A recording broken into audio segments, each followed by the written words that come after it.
I want to talk a little bit today about the very sensitive issue of pornography and masturbation, particularly what, from my experience in working with people, leads individuals down this path. Of course, most would say it's probably lust, and that does play a part of it.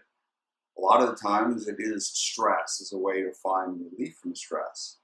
But probably the deepest root of this issue of why people fall into pornography and masturbation is because of feelings of loneliness, isolation, feeling unloved. And as a result, they turn to porn quite often as a way to anesthetize or to escape from the pain. What happens is, from my experience in working with people, and often the sins of pornography followed by masturbation, produce a tremendous sense of interior shame. It's done in secret because of the shame that is present. And after one enters into this act, the tremendous sense of emptiness and shame that one can feel, to make a connection to Adam and Eve after they've eaten of the tree, the knowledge of good and evil. The shame sets in and they cover their bodies. They hide themselves from each other. And they hide themselves from God. That's what shame leads us to do, sort of closing off towards other people, which of course leads to more isolation. And so it really becomes a vicious cycle. As we feel more shame and more isolation, then we turn to pornography and the cycle just simply continues. And of course, if you're struggling with this and you've closed yourself off, you can often think you're the only person who struggles with this, and thus leading to more isolation and to more shame. And so, what are some of the other impacts of falling into pornography and masturbation?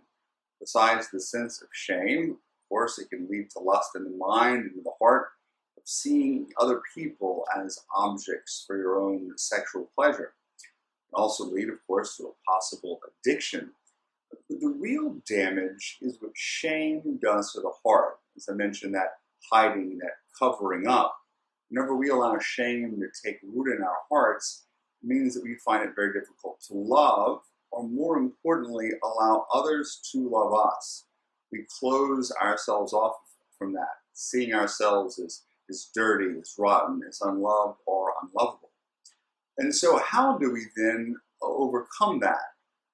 Because that sense of feeling unloved or unlovable just once again creates more isolation.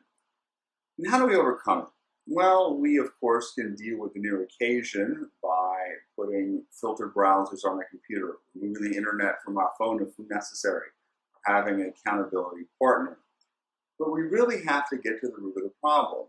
And as I said, the root of the problem is that isolation, that loneliness, that feeling of being unloved.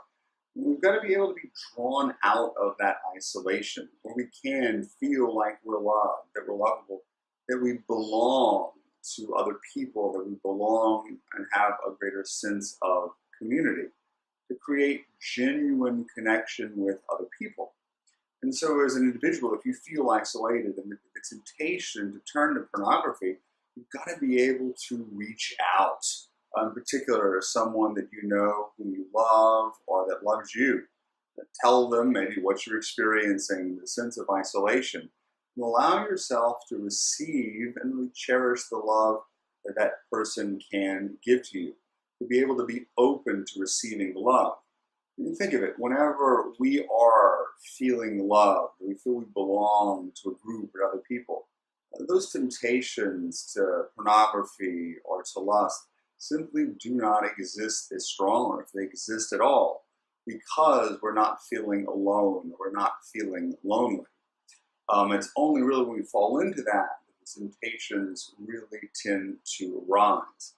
But we can't just reach out in the moment of temptation. We have to build that network of relationships to have a very, very strong community, because an ounce of prevention, of course, is worth a pound of cure.